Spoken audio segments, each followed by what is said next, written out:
Irmãos, que alegria estar aqui de volta mais uma vez. É um misto de alegria com tristeza, né? Alegria por estarmos juntos mais uma vez e tristeza porque esse é o último momento dessa nossa conferência que fala sobre a vinda de Jesus Cristo. Eu fui tomado hoje à noite por várias alegrias, muitas pessoas amadas, queridas. Tem tanta gente aqui de Campina Grande, tem tanta gente aqui da Paraíba, né, que... Quem é aqui da Paraíba ou tem algum familiar da Paraíba? Levanta a mão aí, meu irmão. Olha só, metade da igreja, bispo. Oxente, que coisa boa. E que bom também estar ali minha cunhada, seu esposo, sua família. Deus abençoe vocês. Que coisa boa rever vocês, viu? Tanto tempo que a gente não se via, né? Quantos anos você mora aqui, Edcleide? Já deixou de ser paraibana, minha filha. Já não fala mais oxe. Já não diz mais bichinho. Que coisa boa, meu irmão. Que coisa boa, que alegria. Eu louvo a Deus pela alegria, ou por tantas alegrias que Ele tem me dado nesses dias aqui com os irmãos. Amém? Quem estava conosco aqui hoje de manhã? Levanta a mão. Levanta bem alto assim. Ixi, tanta gente, pode baixar. Eu agora fiquei na dúvida. Eu agora estou na dúvida cruel. Eu não sei se você veio para o culto, porque normalmente você vem no domingo à noite, ou se você veio por causa da curiosidade que foi plantada hoje de manhã. Porque eu fiz um merchandising que eu vou dizer um negócio, viu? Foi bem feito. Irmão, quando nós partimos para a glória, quem estava aqui hoje de manhã vai entender muito bem isso. Quando nós estamos naquele estado intermediário, né? Quando nós morremos e vamos para a glória, e estamos lá acordados, conscientes, desfrutando da presença do Senhor, aguardando o grandioso dia do arrebatamento da igreja, e nós já estamos lá com a mente de Cristo, nós vamos nos conhecer? Nós vamos lembrar das coisas que aconteceram aqui? Imagine alguém com quem você conviveu, que você aprendeu a gostar, que você aprendeu a amar, mas que de repente, infelizmente, essa pessoa não tomou a decisão de entregar a vida para Cristo e ela morreu sem salvação. E você lá na glória celestial, desfrutando das maravilhas que Deus preparou, maravilhas inefáveis, nós não temos como explicar nem como entender. E a gente vai estar lembrando dessas pessoas. Como é que se processa isso? A gente vai lembrar dessas pessoas, então nós vamos viver, em certa medida, com uma parcela de dor e de sofrimento. Eu não sei se você já passou pela situação de estar desfrutando de um momento muito bom na sua vida, de algo muito bom que Deus fez por você, e naquele momento você lembra de alguém que está passando por uma situação difícil, e você até às vezes nem se sente tão bem assim, né? Porque você lembra daquela pessoa e diz: puxa vida, eu gostaria que fulano estivesse aqui comigo, ou então eu gostaria que fulano estivesse desfrutando de algo tão bom como eu também. Você já passou por isso? Então a pergunta permanece: quando nós estivermos lá no estado intermediário, desfrutando da glória, vendo Jesus, vendo Adão, Abraão, Isaac, Jacó, Moisés, Josué, Davi, Salomão, Paulo, Pedro, nós vamos conhecer as pessoas? Se nós não vamos conhecer, como é que você sabe que é Adão? Que é Abraão, Isaac, Jacó? Que é Pedro? Que é Paulo? Querido, fica de pé, abre a tua Bíblia em Apocalipse capítulo 21.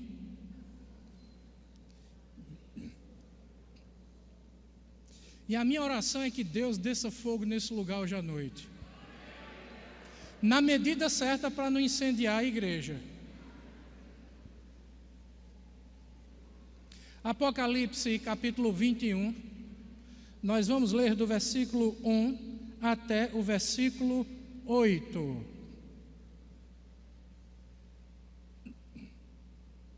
Apocalipse 21, do 1 ao 8. Todos acharam? Quantos salvos nós temos aqui hoje à noite? É isso.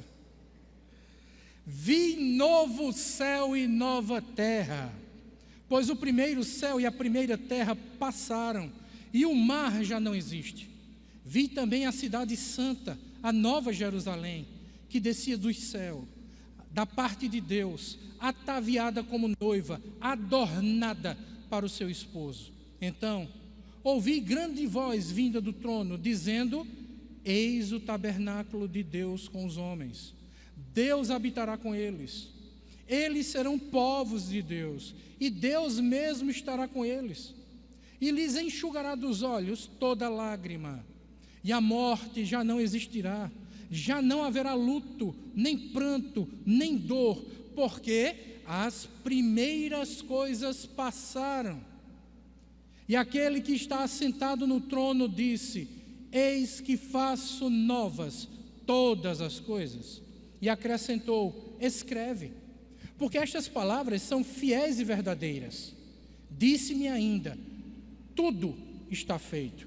Eu sou o Alfa e o Ômega, o princípio e o fim. Eu, a quem tem sede, darei de graça da fonte da água da vida. O vencedor herdará estas coisas, e eu lhe serei Deus, e ele me será filho.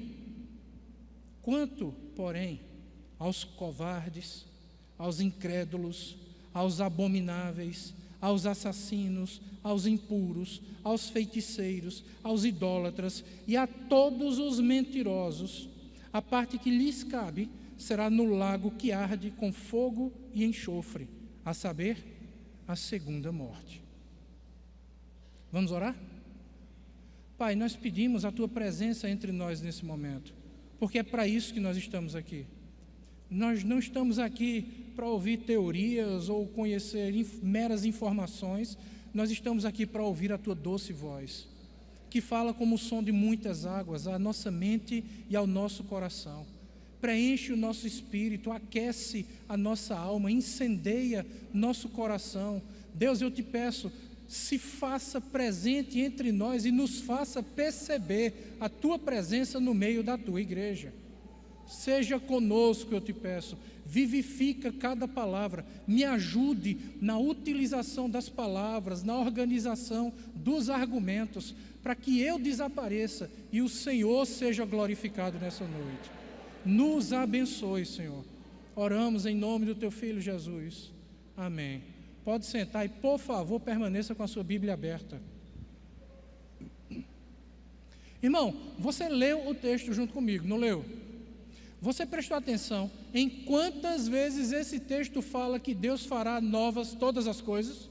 Ele já começa dizendo isso. Vi o quê? Novo céu, nova terra.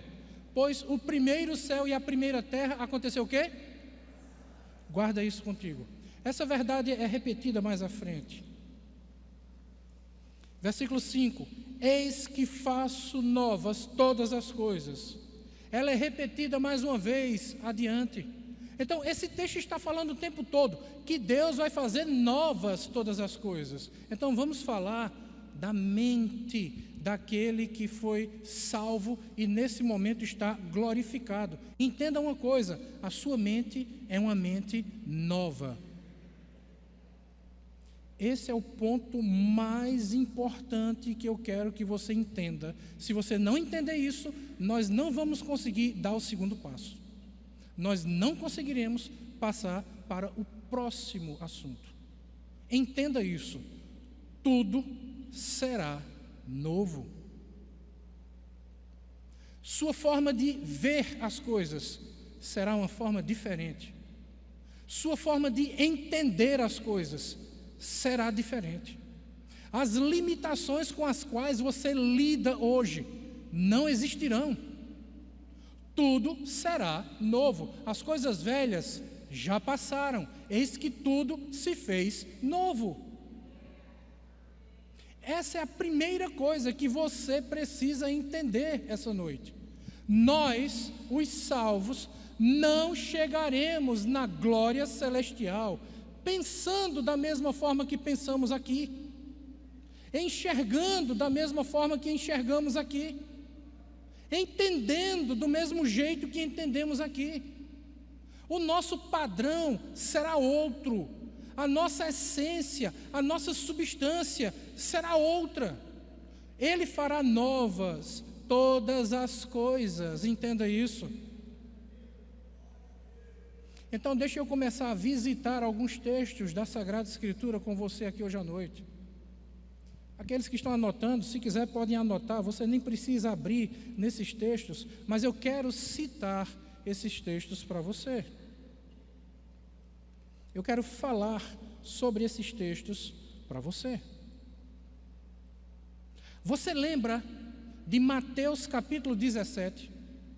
O que é que acontece em Mateus 17? A transfiguração de Jesus. E o que é a transfiguração? Cristo sobe um monte, deixa 9 discípulos lá embaixo, sobe apenas com 3, Pedro, Tiago e João, eram os mais próximos. Deixa eu dar só uma pausa aqui, eu não vou perder o raciocínio não. É porque eu senti um toque de falar sobre isso. Não tem nada a ver com o assunto, mas eu senti um toque muito forte e eu quero falar sobre isso, que não tem nada a ver com o que a gente está falando aqui. Cuidado com as pessoas que você traz para perto. Selecione as pessoas com quem você anda. Nem todo mundo serve para estar junto de você, nem todo mundo pode desfrutar de certos momentos com você. Jesus tinha 70 discípulos, desses ele trouxe apenas 12 para perto. Dos 12, apenas 3 desfrutavam de momentos muito especiais. E desses 3, apenas um deitava a cabeça no peito de Jesus e dormia abraçado com ele. Jesus subiu a montanha, deixou 9 lá embaixo, apenas 3 foram com ele. Amém? Guardou o recado aí no teu coração? Não sei porquê, falei, vamos voltar para o texto. Então o Senhor sobe aquela montanha, começa a sua transfiguração. O que foi a transfiguração de Jesus? As suas roupas ficam extremamente brancas. Olha, quando Cristo nasce de Maria, quem explica isso é Paulo lá em Filipenses capítulo 2. Ele não abriu mão de ser Deus, ele abriu mão da sua glória. É o seu autoesvaziamento, chamado de kenosis. Ele abriu mão de ser glorificado como Deus, mas ele não abriu mão de ser Deus. Percebe a diferença? Só que na transfiguração, temporariamente, ele volta ao seu estado de glória. E naquele momento, quem é que aparece para falar com Cristo lá no céu?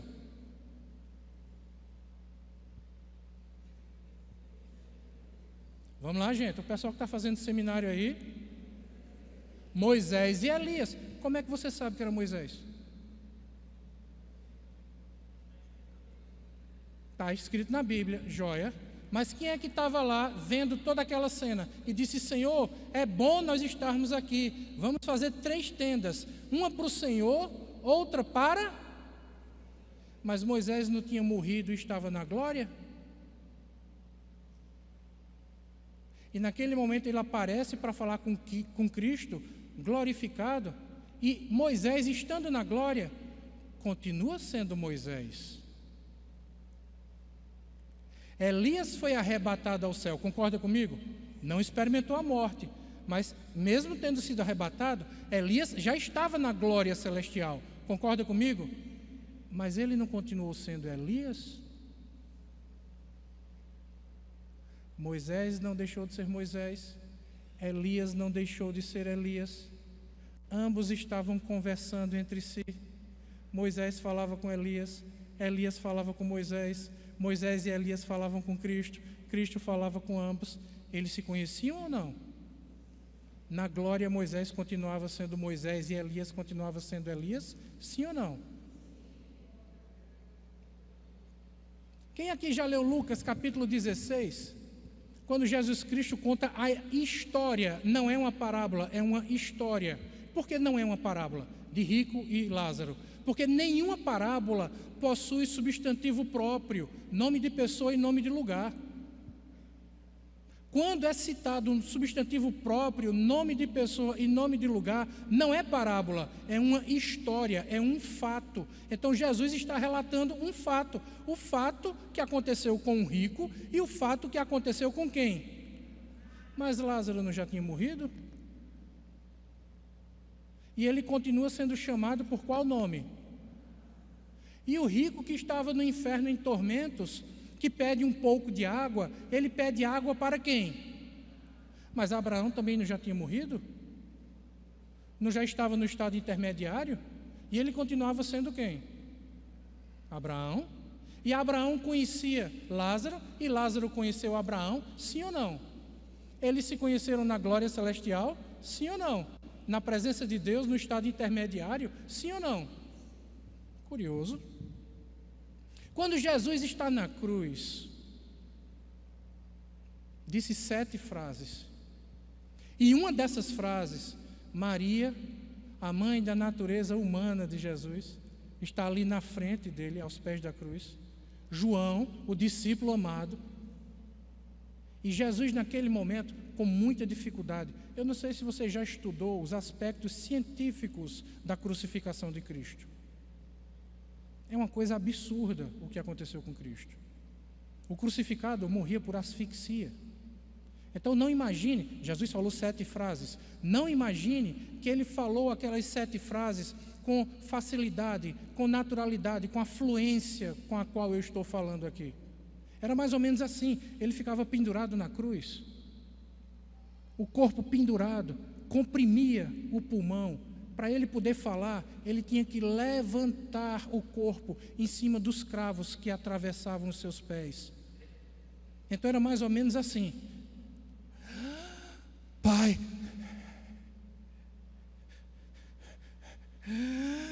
perdoa. Para falar era desse jeito. O ato de falar na cruz era um esforço absurdo. E ele olha para Maria e já não chama mais Maria de mãe. Diz: mulher, eis aí o teu filho. E olha para João e diz: eis aí a tua mãe. O que isso quer dizer? Isso significa que Jesus está nos ensinando. Isso significa que quando nós morremos, esses laços familiares, esses vínculos, essa forma de pensar, de tratar e de entender que nós temos aqui nessa terra, acabam. Nós não levamos para a glória celestial o grau de parentesco que nós temos aqui na terra. Lá na glória celestial, o padrão é outro. Tudo se fez novo. Lembra do texto que nós lemos? Ele fez novas todas as coisas. Sinto muito, Edicleide, lá na glória você não vai ser minha cunhada. Mas seremos irmãos em Cristo. Grau de parentesco na glória celestial é irmão, filho e pai. Somos irmãos uns dos outros, filhos de Deus, e Ele é pai de todos nós. Vai juntando esse quebra-cabeças das coisas que a Bíblia vai nos mostrando. Nós não perdemos a nossa identidade. Moisés continua sendo Moisés, Abraão continua sendo Abraão, Zezinho continua sendo Zezinho, Ronaldo continua sendo Ronaldo, Maria continua sendo Maria, Chiquinha continua sendo Chiquinha. Mas os laços que nós temos aqui nesta vida, nesta terra, se acabam, o padrão lá é outro. Inclusive, o texto bíblico nos diz que nós seremos como os anjos, que não se casam, nem se dão em casamento. Vai colecionando mais texto bíblico aí. A palavra diz que nós teremos a mente de Cristo, sua mente vai ser totalmente diferente do que ela é hoje. Não pense que você vai entrar no céu carregando as marcas que você tem aqui, as dores emocionais, os valores sentimentais que você tem aqui, porque não vai. Tudo será feito novo. Agora eu quero ler um texto com você, Mateus capítulo 8, versículo 11. Olha o que Jesus Cristo disse: digo-vos que muitos virão do Oriente e do Ocidente e tomarão lugares à mesa. Com quem? Com Abraão, Isaque e Jacó no reino dos céus. Jesus está dizendo: Abraão morreu e está na glória celestial, continua sendo Abraão. Isaque continua sendo Isaque, Moisés continua sendo Moisés. Então, querido, antes de prosseguir, olhe para o irmão que está do seu lado e diga assim: se acostume com esta carinha. Porque é esta carinha que você vai continuar vendo por toda a eternidade.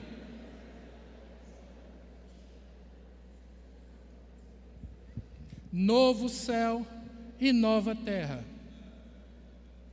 Então, qual é a ideia que nós temos aqui? A ideia bíblica, quando você coleciona todas essas passagens, nós entendemos o seguinte: lá no céu você continua sendo você, com outra mente, com outra forma de pensar. Não é a mente que você tem aqui, não é o entendimento que você tem aqui. Logo você continua sendo você, a completa e exata imagem e expressão de Cristo, porque assim como Ele é, nós seremos. Isso quer dizer que você vai olhar para as pessoas que estão no céu junto com você, mas você as verá com perfeito entendimento, com a completa compreensão, mas não com os valores que nós temos aqui. Isso quer dizer que no céu você não vai ter amnésia. Cristo não vai dar uma lavagem cerebral em você. Você não vai ter um lapso de memória.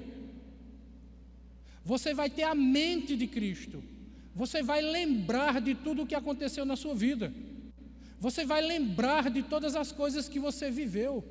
Mas você vai lembrar dessas coisas com a mente de Cristo, não é com a mente que você tem aqui hoje. Com a mente que nós temos aqui hoje, nós lembramos de algumas coisas que nos aconteceram, e às vezes essas coisas nos causam dores, nos trazem memórias ruins. Imagine que no céu você vai continuar lembrando das coisas, mas com a mente de Cristo. Você não vai ter mais dor, você não vai ter mais memória ruim, você vai ter o entendimento de Cristo. Quer dizer que lá na glória você vai lembrar das coisas que aconteceram aqui e você vai dizer assim: ah, agora eu entendo porque é que aquilo aconteceu. E enquanto eu estava lá na terra, eu chorei e eu sofri por causa daquilo. Mas Deus tinha um plano bom para mim. E aquilo que me fez sofrer, hoje eu entendo, era a coisa certa a acontecer. Você não vai ter amnésia, você vai ter a mente de Cristo. Deu para entender, irmão? Isso quer dizer que você vai lembrar de pessoas que conviveram com você, e você não vai encontrar algumas dessas pessoas no céu. E se lá no céu você continuasse tendo a mesma mente que tem aqui, o mesmo entendimento que tem aqui, o céu para você seria um tormento. Mas lá no céu você terá a mente de Cristo. Então você vai lembrar dessas pessoas e vai dizer o seguinte: porque você tem a mente de Cristo, você vai entender as coisas como Deus entende. E você vai dizer: agora eu entendo porque que fulano não está aqui. E esta foi a coisa certa. E você não vai carregar peso e sofrimento por isso. E eu vou te mostrar na Bíblia que nem as pessoas que forem condenadas carregarão um peso por isso. Deixa eu voltar para o texto de Lázaro e o rico. O rico, de acordo com as palavras de Jesus, estava onde? No inferno. E o rico diz: pai Abraão, manda um pouco de água. Abraão diz: não pode, não dá.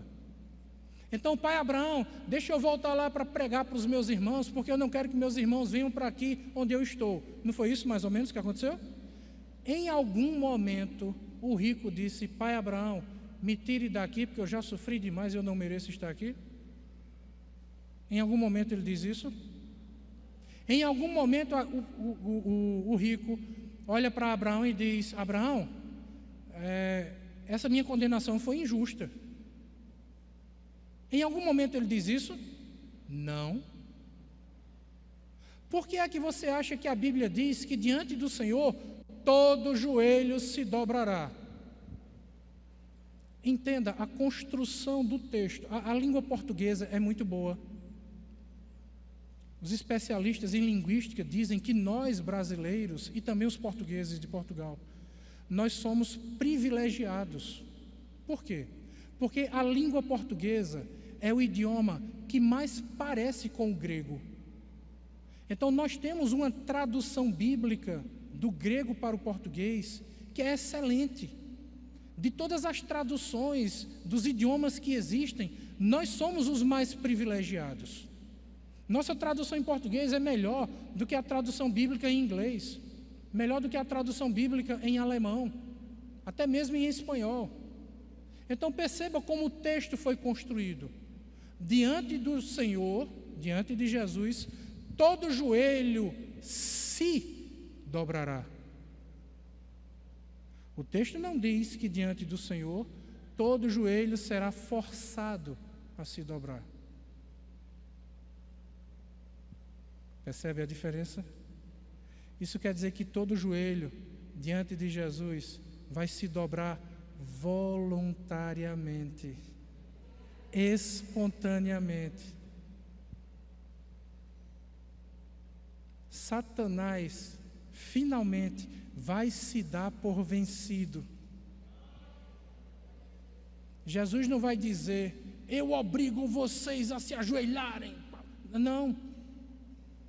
A simples manifestação da glória dele faz com que todo o universo voluntariamente se encurve, se dobre, se ajoelhe. Então, as pessoas que infelizmente morrerem sem salvação, e o último versículo que nós lemos aqui fala sobre isso. Aqui nós temos a expressão da natureza humana, na sua covardia, na sua prostituição, na sua avareza. Essas pessoas, infelizmente, vão sofrer. Mas elas vão sofrer entendendo que aquilo que está acontecendo é a coisa certa a ser feita. Elas não vão sofrer carregando consigo uma revolta contra Deus, achando que Deus foi injusto. Dá para entender isso? É difícil de entender. Talvez seja fácil entender, difícil é aceitar. Tem coisas que nós entendemos, mas não aceitamos. Porque nós somos limitados, irmãos. Nós somos tão pequenininhos. E é uma ousadia da nossa parte, é um atrevimento da nossa parte estar aqui falando sobre Deus, tentando entender quem é Deus. Veja só que atrevimento da nossa parte. Sabe, é uma formiguinha tentando explicar o que é um dinossauro, por exemplo. Uma formiguinha de longe olha para um elefante e vê apenas partes não claras de um elefante. E a formiguinha diz: eu vou me aproximar do elefante para vê-lo com mais clareza. Mas quando ela se aproxima do elefante, o elefante fica tão grande que ela agora não consegue vê-lo por completo, vê apenas uma parte dele. Somos nós diante de Deus. De longe a gente não consegue entender tudo, de perto a gente continua sem ver tudo, porque Ele é tão grande. mas Ele fará novas todas as coisas. E é por isso que Ele nos dará uma nova mente, para nós termos um novo entendimento, para que a gente possa estar no céu com uma nova natureza e para que a gente esteja lá confortável, sem dor, sem sofrimento, sem tormento emocional, entendendo que todas as coisas que Deus fez, Ele fez pelo motivo certo, no momento certo e da maneira certa. É por isso que aqui a gente sofre, porque a gente não consegue entender as coisas que Deus faz.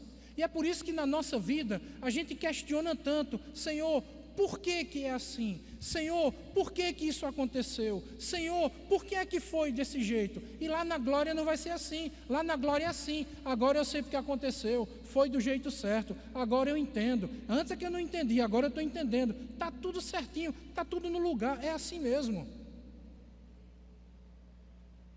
Entendeu, irmão?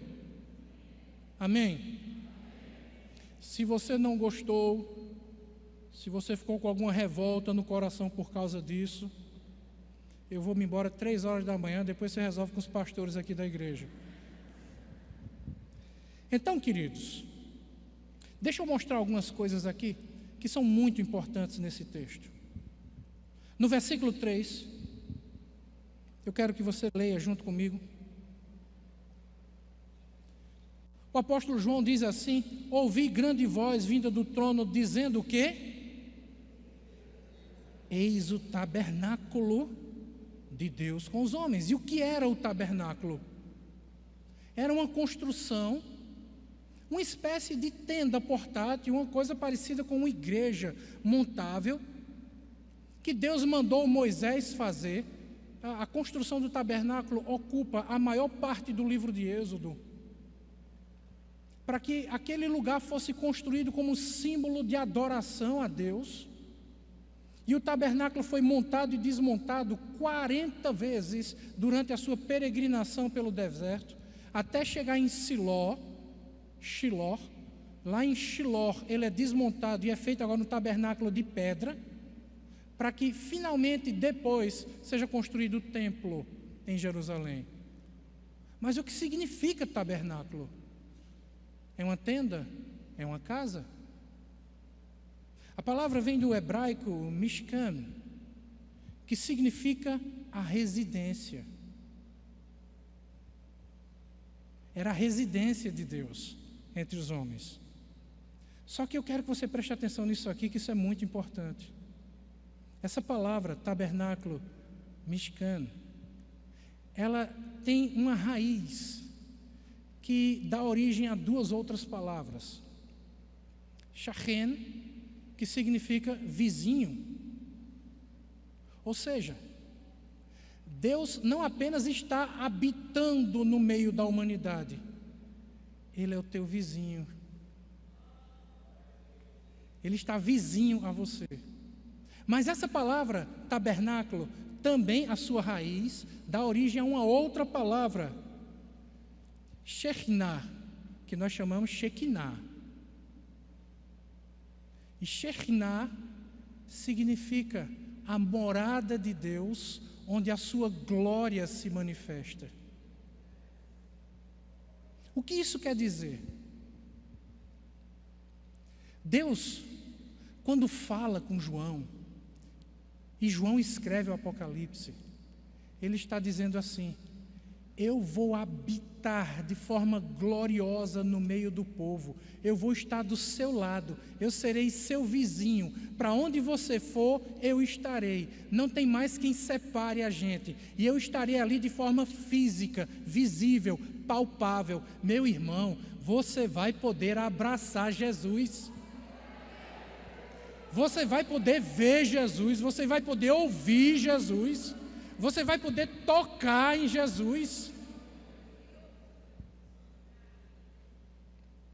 Sabe, não vai ter mais aquele negócio que Pedro disse: Senhor, vamos ficar mais um tempinho aqui que é bom, vamos fazer 3 tendas. E Jesus disse: não, a gente tem que seguir, vamos seguir viagem. Tem gente lá embaixo precisando da gente. Não vai ter mais isso. Será uma nova construção, Será outro padrão de vida, outra estrutura física, outra estrutura emocional, outra estrutura espiritual.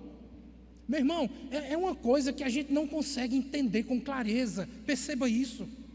Perceba a grandiosidade do texto. E em um dado momento, todos nós juntos iremos chorar. E por que é que a gente vai chorar? No céu? Sim. Terá um momento que nós vamos chorar. João não explica o porquê disso aqui em Apocalipse. Sabe quem é que vai explicar? O apóstolo Paulo, lá em 1 Coríntios. Quem pecou vai entrar no céu? Quem pecou entra no céu ou não? Deixa eu fazer 2 perguntas para você. E essas 2 respostas já trazem consigo, as 2 juntas, as 2 perguntas já trazem consigo a resposta. Vamos lá, primeiro, quem está aqui hoje à noite que é salvo?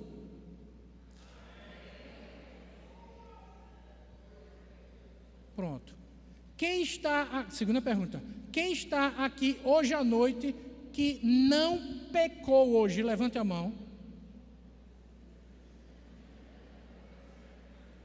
Se tu levantar a mão, já está pecando agora, mentiroso. Espera aí. Você acabou de dizer que é salvo. Mas acabou de confessar que pecou? Percebe? Quem pecou, entra no céu ou não? Entra, meu irmão. Sabe por quê? Porque não é por tua causa, é por causa de Jesus.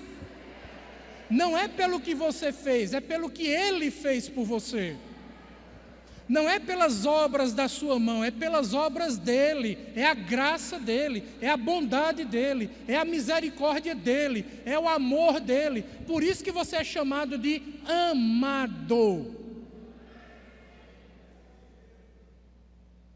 Porque se fosse por tua causa, a salvação era pelas obras. Quem pecou, entra. Agora vamos lá. Vamos andar devagar, porque esse é um terreno perigoso. Porque tem gente que diz assim: já que eu pequei e eu entro no céu, entendeu a malícia? Tem gente que é ruim demais, eu vou dizer. Já que eu pequei, eu entro.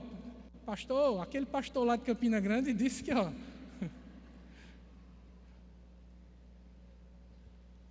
Hebreus 12 nos explica isso. Hebreus 12 diz que infelizmente todos nós pecamos. João vai dizer nas suas epístolas que nós temos um advogado justo e fiel junto ao Pai, Jesus Cristo o justo, que nos purifica de todo o pecado. Ele nos perdoa, nós confessamos e Ele perdoa. Correto? Só que Hebreus, o autor aos Hebreus, a gente não sabe quem escreveu Hebreus. Eu sei, mas eu não vou dizer a vocês não. Brincadeira, tá? O autor aos Hebreus diz assim: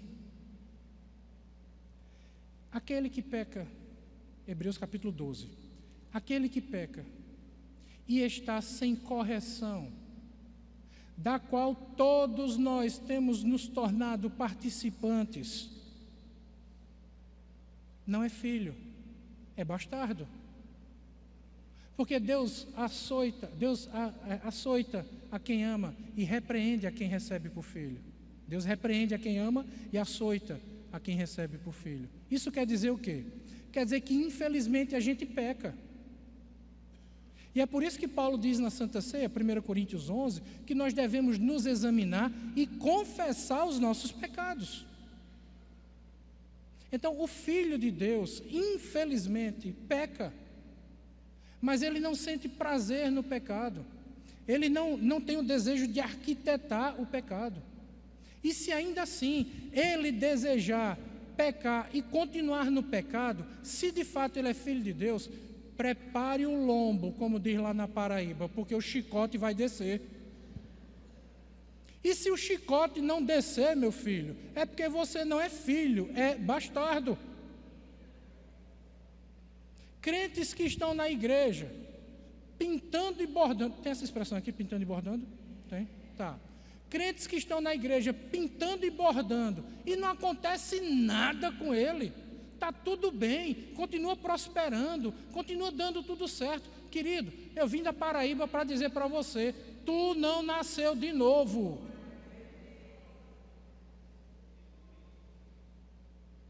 Porque quem é filho de verdade e erra, e se arrepende e confessa, o Pai amoroso perdoa e restaura.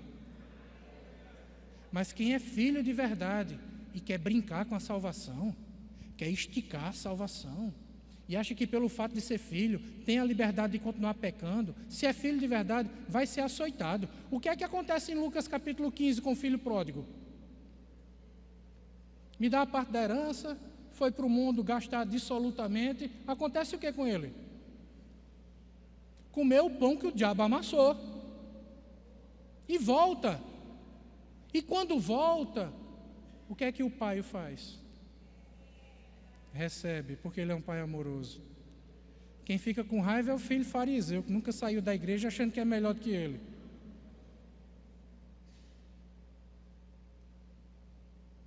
O recebe e coloca o anel no seu dedo e diz: este meu filho nunca deixou de ser filho, estava perdido e foi encontrado.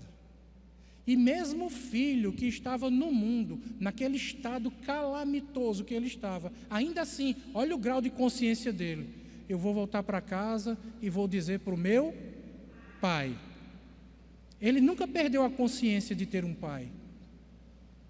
Ele nunca achou que tinha deixado de ser filho. O entendimento que ele tem é que é filho, mas que não é digno de ser chamado de filho. Pai, pequei contra o céu, pequei contra ti, não sou digno de ser chamado teu filho.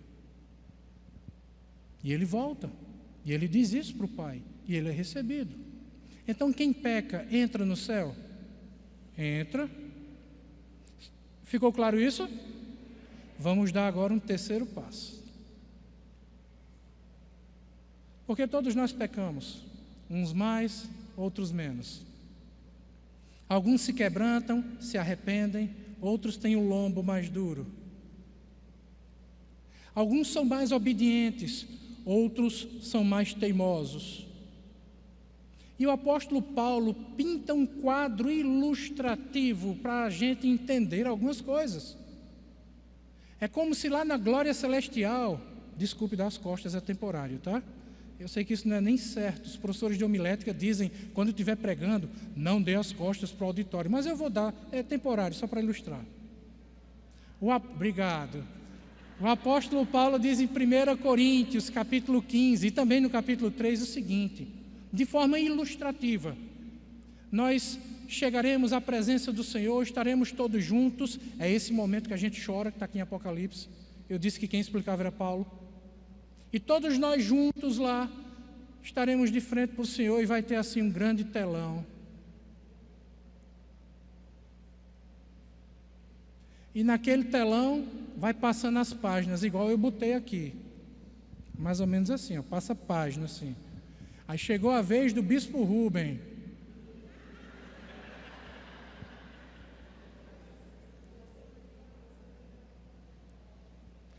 Aí chegou a vez do pastor Otávio. E vai passando as cenas. Eu vou mostrar isso aqui daqui a pouco, é importantíssimo isso. Deixa eu até tirar para não tirar a tua atenção.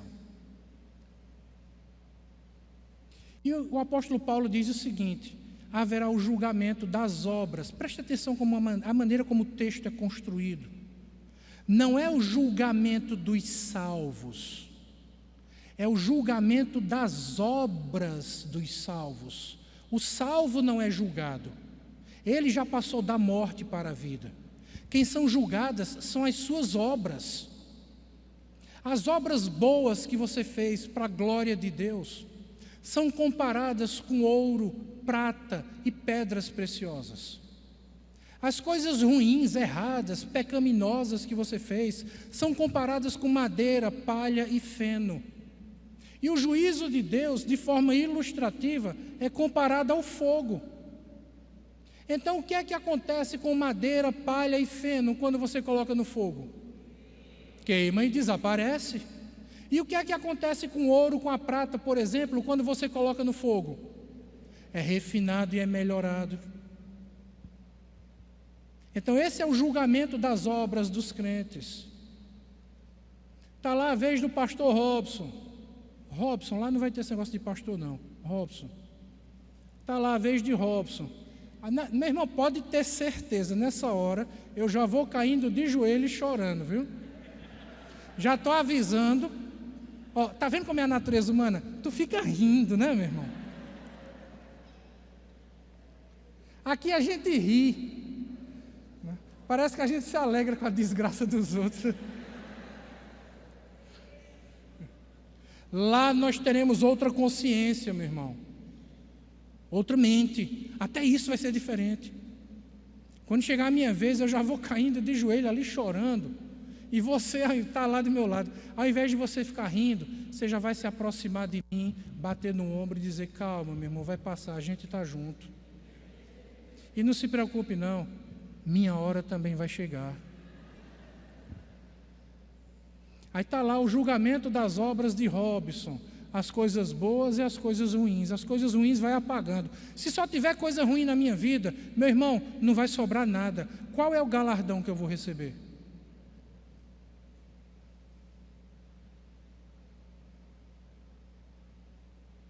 Percebeu?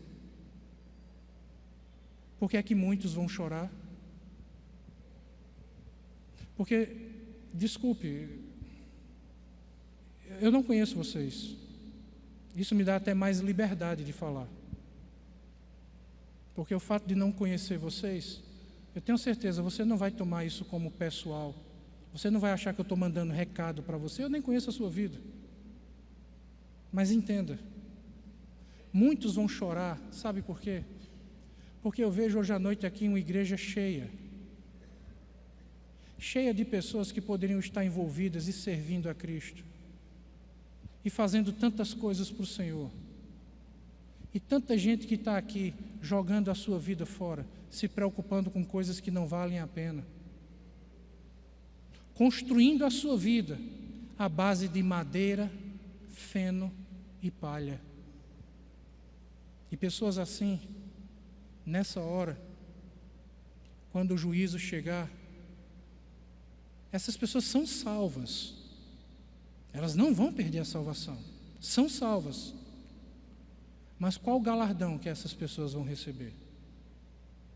Entendeu por que é que tem gente que vai chorar?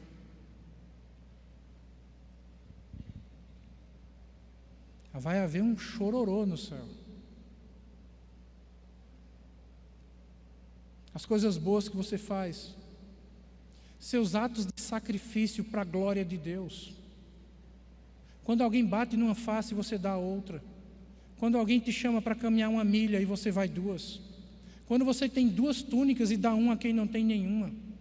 Quando você põe o joelho para orar por quem não merece. Quando você abençoa quem te persegue. Quando você ajuda seus inimigos.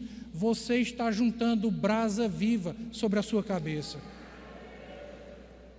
Deus está vendo tudo. Ele está juntando tudo no cálice do juízo dele.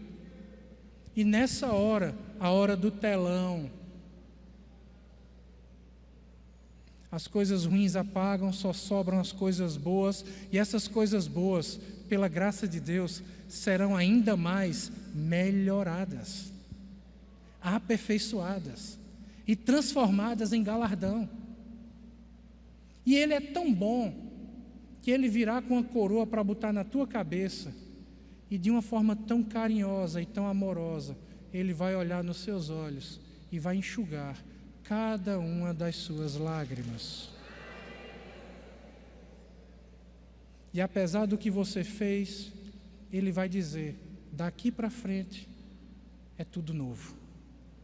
Ele fez novas todas as coisas. É por isso que essa expressão, Ele fez novos céus, nova terra, isso se repete tanto em Apocalipse.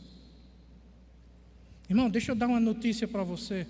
Muita gente pensa que morre, é salvo e vai para o céu e vai viver lá no céu eternamente. Não vai. O céu é um estado temporário. O texto bíblico nos diz aqui, nós lemos abundantemente em Apocalipse 21, que Ele fará novos céus e nova terra. Agora imagina, para que é que Deus vai fazer uma nova terra? Para ficar de enfeite? Para que Ele vai fazer uma nova terra? Irmão, nós vamos habitar eternamente, não é no céu, é na terra. Uma terra nova, plena, abundante. E quer saber de uma coisa? Melhor do que o jardim do Éden. Sabe por quê? Porque no jardim do Éden existia a árvore do conhecimento do bem e do mal. No jardim do Éden existia a possibilidade de cair e pecar. Tanto é que Adão pecou, Eva pecou. Mas nesse novo céu e nessa nova terra não há possibilidade de queda. Então, meu irmão, não tem como a gente imaginar o que Deus vai preparar nessa nova terra para cada um de nós. É uma nova terra que você vai desfrutar. Imagine você andar sem ter perigo de tiroteio na linha vermelha, ali a faixa de Gaza.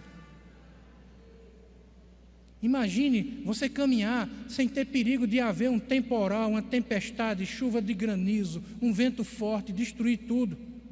Imagine você não ter mais doença, não haver mais perigo. Imagina isso. Continua comigo no texto. De novo, o versículo 5. É uma repetição do que já foi dito no versículo 1. E aquele que está sentado no trono disse, Jesus disse, eis que o quê? Faço novas todas as coisas. E acrescentou, escreve. Eu quero que isso fique registrado, porque passarão os céus e a terra, mas a minha palavra não há de passar. Vai ficar escrito para o meu povo entender e nunca mais esquecer. Meu povo vai entender, não vai esquecer e depois vai desfrutar. Escreve, porque estas palavras são fiéis e verdadeiras. Disse-me ainda, tudo está feito. Aqui é a consumação dos séculos, irmão. Aqui é a consumação do século. E aqui vem a grande pergunta, pastor, o que é que a gente vai ficar fazendo na eternidade? Porque eu assisto os filmes, aí lá no filme está o tempo todinho, todo mundo vestido de branco, coral de anjo cantando. Pastor, eu vou passar a eternidade todinha só no coral de anjo cantando. Que negócio monótono é esse? Deixa eu falar uma coisa, sabe o que é monotonia? Monotonia é um sentimento que é gerado porque você está fazendo a mesma coisa com o passar do tempo. O que gera monotonia não é praticar a mesma coisa, é o tempo. Eternidade não é um período de tempo.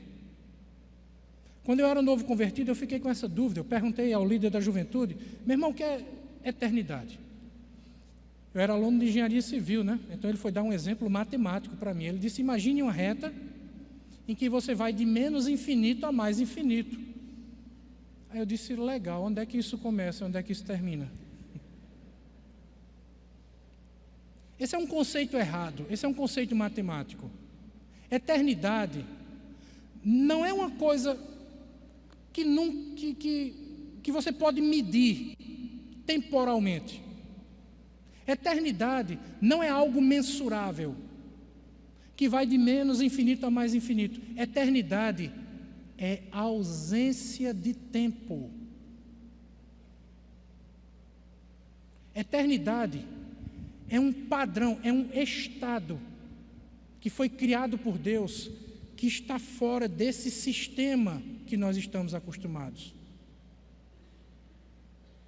Nós estamos acostumados com um sistema que pode ser medido, que pode ser pesado. A eternidade é outro padrão. Não existe tempo na eternidade. Então não existe esse negócio de você chegar lá na glória celestial e Adão olhar para você e dizer, meu irmão, vai se acostumando. Eu já estou aqui há 6.000 anos. Todo dia a mesma coisa.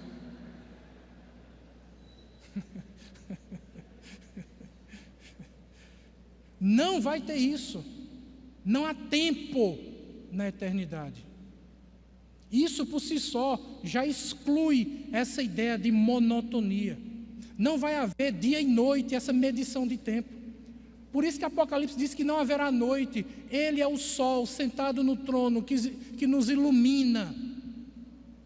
O nordestino lá no sertão vai dizer assim, que nos alumia. Que nos ilumina.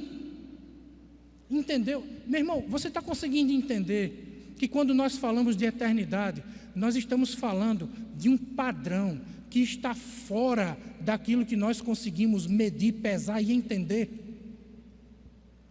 Está entendendo por que é que Paulo disse que ele foi até a glória e ele guardou isso em segredo durante 14 anos? E quando ele decide falar, ele fala tão constrangido que ele nem diz, eu estive lá. Não, ele diz, conheço um homem que há 14 anos. E ele diz assim, ouviu palavras inefáveis. Não tem como explicar. Todos esses exemplos que eu estou dando aqui são muito limitados. Só o fato de não haver tempo na eternidade e nós termos a eternidade para estudar a palavra de Deus, tem coisas da palavra de Deus que vão saltar aos nossos olhos e a gente vai ficar maravilhado, dizendo assim, como é que eu nunca vi isso? Deixa eu dar um exemplo aqui para você. Continue no texto comigo. Tudo está feito. Eu sou o quê? O alfa e o ômega. Pronto. Deixa eu gastar um pouquinho de tempo aqui com vocês, mostrando isso aqui. O que é alfa e ômega? O pessoal da música vai dizer, é uma canção, né? O alfa, né? O que é alfa e ômega? É a primeira e a última letra do alfabeto grego. Por que isso aqui está em grego? Se João era judeu e judeu fala hebraico, Cristo falou com João em hebraico. Quando Cristo lá na glória fala com João, ele não diz alfa e ômega, ele diz eu sou o Aleph e o Tav. Mas na hora do texto ser escrito, não foi escrito em hebraico, foi escrito em grego. Por quê? Tem duas razões pelas quais ele falou em hebraico e o texto foi escrito em grego. Primeiro, foi escrito em grego porque grego era a língua que todo mundo falava. Então ele está dizendo, eu sou o princípio de todas as coisas de todo mundo e eu sou aquele diante do qual todas as coisas e todo mundo vai terminar. É para todo mundo. Ficou claro? Só que quando ele fala, ele não fala em grego. Ele fala em hebraico. Eu não vim aqui dar aula de hebraico hoje, mas deixa eu mostrar uma coisa que é muito especial no hebraico aqui nesse texto. E eu preciso que você preste atenção nisso aqui. Está ali, o Aleph e o Tav. Hebraico se escreve da direita para a esquerda. Agora deixa eu mostrar isso para você. Pode passar a próxima, por favor. Pronto, aqui. Está ali em cima o Aleph, está ali embaixo o Tav. A primeira e a última letra do alfabeto hebraico. Só que esse aqui é o hebraico moderno, que se fala hoje lá em Israel. Esse não era o hebraico que se falava, por exemplo, nos dias de Moisés, nos dias de Abraão. O hebraico que se falava nos dias de Moisés e nos dias de Abraão é chamado de paleo-hebraico ou proto-hebraico. Era um hebraico que era escrito através de símbolos, uma coisa parecida ali com os hieroglifos egípcios. E é aqui onde está a beleza da coisa. Porque o Aleph, o alfa, o Aleph, no proto-hebraico, é representado pelo símbolo de um boi, de um touro. E o Tav é representado pelo símbolo de uma cruz.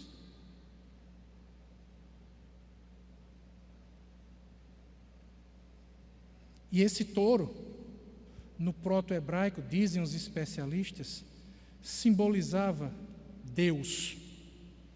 Quando as pessoas na época de Moisés queriam mostrar um símbolo que representava Deus, eles desenhavam o touro, que é o Aleph. Quando eles queriam falar de uma aliança, eles escreviam Tav, que é uma cruz. O que é que Jesus está dizendo aqui? Eu sou o Aleph e o Tav. Eu sou o Deus vivo que se colocou voluntariamente na cruz. João entendeu muito bem o que ele estava dizendo. Deixa eu mostrar só mais 2 curiosidades aqui, para você ver que interessante isso. Aqui é a palavra Torá, é a lei de Deus. Olha como se escreve Torá no proto-hebraico. É da direita para a esquerda, tá? A cruz, Tav. O Vav é uma coisa parecida com o Y, que é um prego, é um cravo.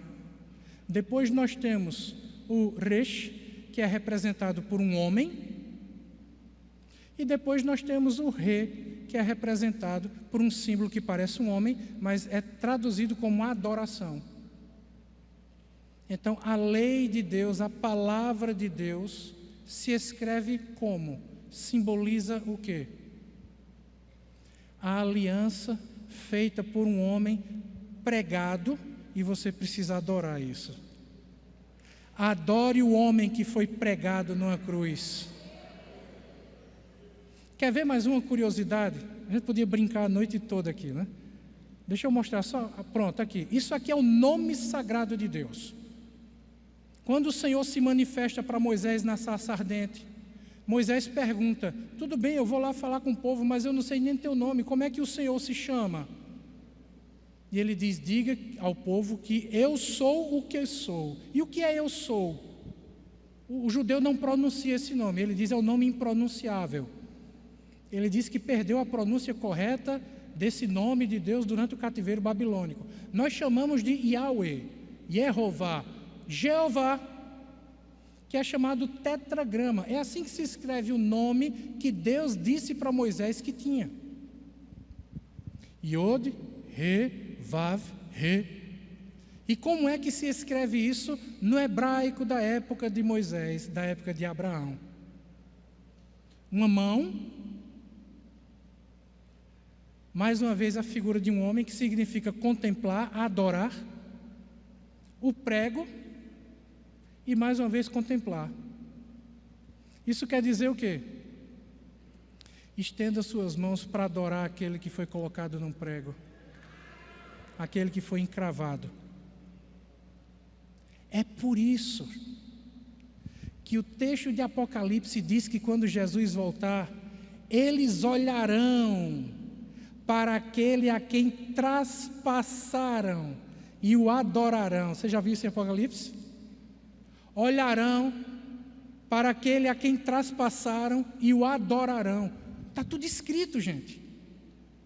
Então veja só, quando chegar lá na glória celestial, irmão, tu vai chegar lá falando grego, falando hebraico, conhecendo o proto-hebraico, paleo-hebraico, tu vai chegar lá sabendo de tudo, e a palavra de Deus vai aparecer assim para você, e você vai pegar a palavra de Deus, vai ler em português, vai ler em hebraico, vai ler em proto-hebraico, vai ler em grego, e ela vai saltar para você assim, mostrando coisas que você vai olhar para ela e vai dizer: como eu nunca vi isso! Porque todas as coisas apontam para Cristo. Ele é glorificado em cada palavra. Cada letra da palavra de Deus aponta para Jesus e o glorifica.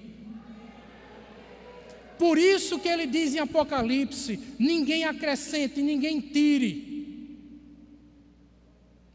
É necessário que cada palavra permaneça no seu exato lugar, para que ele seja glorificado do jeito certo. E a gente vai ter a eternidade para desfrutar disso. Tu acha que vai ser monótono? Você vai olhar para a palavra de Deus, vai estar estudando, e aquilo vai estar saltando assim, enchendo o teu coração, e você vai saltar igual uma criança quando ganha um pirulito, sabe? E vai correr para dizer para o outro irmão: irmão, olha só isso aqui que eu vi, olha o que a palavra de Deus está dizendo. E ele vai saltar de alegria com você, e a palavra de Deus vai nos alimentar eternamente. Então, meu irmão, volta para o texto comigo para a gente caminhar para o final agora.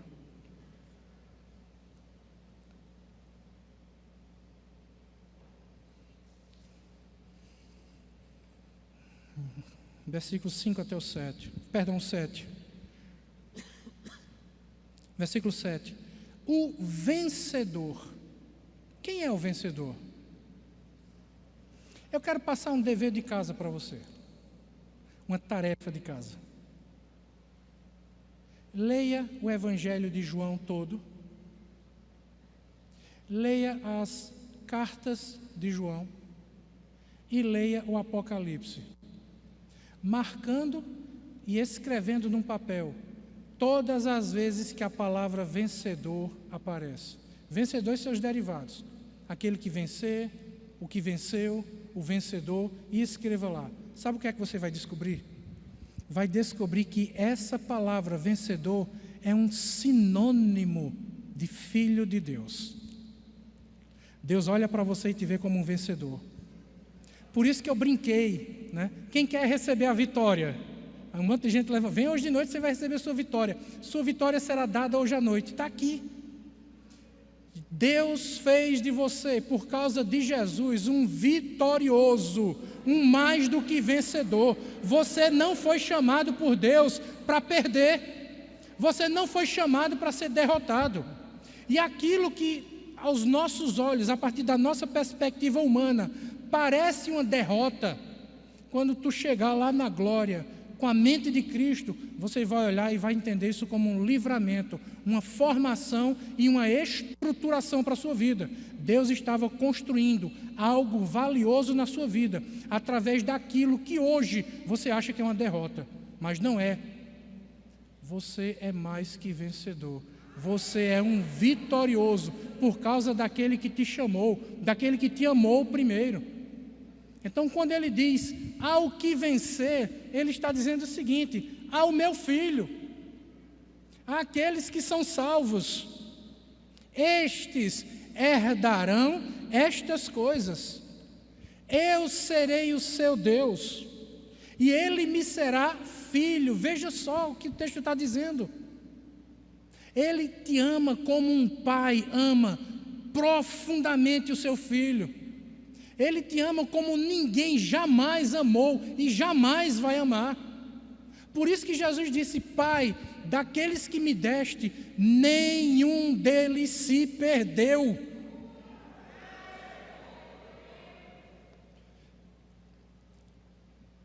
Eu vou corromper a língua portuguesa aqui, eu vou falar errado de propósito, tá certo? Por mais ruim que tu seja, Deus conhece o teu endereço e sabe o teu CPF. Ele sabe onde te encontrar e Ele vai te resgatar. E mesmo que você queira se perder, Ele não deixa. Porque não é por sua causa, é por Ele. Quando você lê Apocalipse capítulo 7 e capítulo 14, está lá os 144 mil selados. Quem são aqueles 144 mil selados? Por que 144?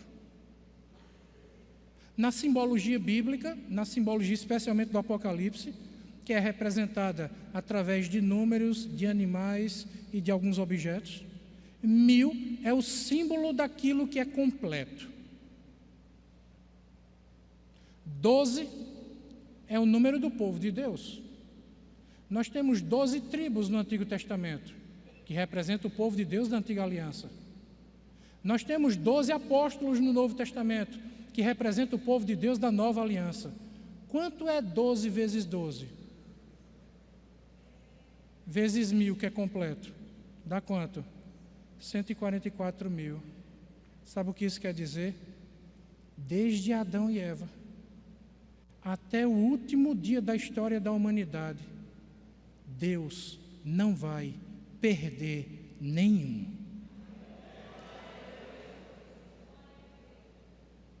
Não vai faltar nenhum. Até aquela ovelha teimosa, que se desgarra do rebanho, ele deixa o rebanho, vai atrás daquela ovelha, Gente, eu fui criado, parte da minha vida foi criado no sítio. Meu avô tinha fazenda, meu pai tinha fazenda.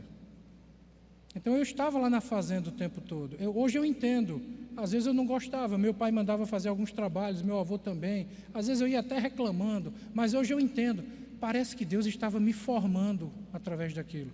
Porque desde cedo, meu avô gostava de criar ovelha. E meu pai nunca gostou de ovelha, meu pai gostava de bode. E desde cedo eu fui aprendendo a identificar a diferença de ovelha e de bode. Por exemplo, ovelha, ela só gosta de comer para baixo, com a cabeça baixa assim. Ela só gosta de pasto verde. A ovelha tem uma natureza dócil. Ela conhece a voz do pastor. Eu chegava lá na fazenda de meu avô, as ovelhas não estavam acostumadas com minha voz. Eu chamava, ela nem levantava a cabeça. Meu avô chamava e vinha todas de uma só vez. Sabe como é que chama ovelha? Sabe não? Sabe não, vocês são da cidade grande, né? É assim que se chama ovelha. Se você rir, eu vou disciplinar, viu? É assim que se chama ovelha. Chegue, chegue, chegue, chegue, chegue, chegue. E meu avô chegava lá, no meio do mato, as ovelhas espalhadas assim no cercado, e ele dizia isso. Chegue, chegue, chegue. Eu dizia a mesma coisa. Mas elas conhecem a voz do pastor. Já o bode, para quem não conhece, olha de longe, assim, tem umas raças de bode que parecem muito com ovelha. Mas o bode é diferente. O bode não gosta de comer para baixo, ele só gosta de comer para cima. São galhos, ele se pendura para comer assim, olhando para cima. A ovelha, o pasto tem que estar verde, tem que ter muita água. O bode não. Quanto mais seco, quanto mais difícil, assim, gente, lá no sertão, torrado, sem água, o bode engorda. O bode gosta quando o negócio está ruim. Tem bode na igreja que gosta de ver o circo pegar fogo. Tem bode na igreja, meu irmão, que quanto mais problema, mais confusão, mais picuinha, mais intriga, mais contenda, o bode, ele não sabe viver em paz. Tu chega assim, o bode não tem o que fazer, ele mira em você, levanta a cabeça e dá.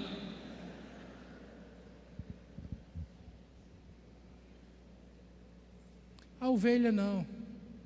A ovelha é dócil. A ovelha tem um coração pastoreável. Guarda isso contigo, guarda essa palavra. Guarda isso no teu coração. A ovelha tem um coração pastoreável. Nós não estamos falando aqui de bodes. Os bodes são citados no versículo 8. Nós estamos falando de ovelhas. Aquele que escuta a voz do pastor. Aquele que atende ao chamado. Aquele que mesmo que ande pelo vale da sombra da morte, lá no Salmo, lembra do Salmo? É chamado Bigeit Salmavet. O Bigeit Salmavet é um lugar que realmente existe. Sabe, é um trecho muito estreito, com montanhas altas e lugares assim com muitos buracos, buracos de 2, 3 metros de profundidade.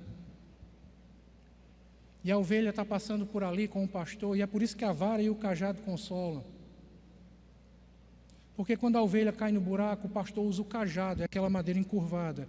Quando a ovelha é pequenininha, ele coloca aquela ali pela barriga da ovelha e consegue tirar. Quando ela é maior, aquele cajado engancha pelo pescoço e tira ela do buraco. Mas tem ovelha que é teimosinha, cai no buraco, o pastor tira. Aí cai no outro buraco, o pastor tira. Aí cai no outro buraco, o pastor tira. Aí é por isso que é a vara e o cajado, porque agora não é mais o cajado, agora é a vara. Sabe para que serve a vara? Para bater. Aí o pastor pega aquela vara e dá uma pancada tão forte na pata da ovelha que quebra, é para quebrar mesmo o osso. Quebra e depois coloca uma tala e passa uma faixa para que a ovelha fique com a pata quebrada assim e depois cicatriza. Mas por que o pastor faz isso? Sabe por quê?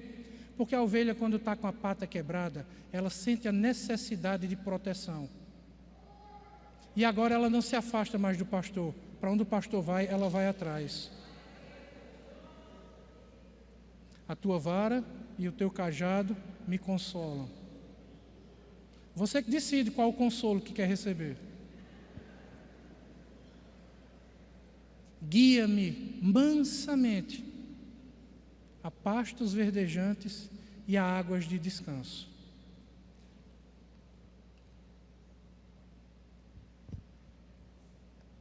Sabe como é que esse salmo começa? O Senhor é o meu pastor, nada me faltará. Sabe como é que esse salmo foi construído no hebraico? Foi assim: o Senhor é o meu pastor íntimo, pessoal. Ele é o meu Deus, Ele é o meu Pai. Ele não é apenas alguém que cuida de mim, é alguém que tem profunda intimidade comigo. O Senhor é o meu pastor. Mas no hebraico não está assim, nada me faltará. O que está no hebraico é assim: Ele não me faltará. É Ele quem não me falta. Eis que estarei convosco todos os dias, até a consumação dos séculos.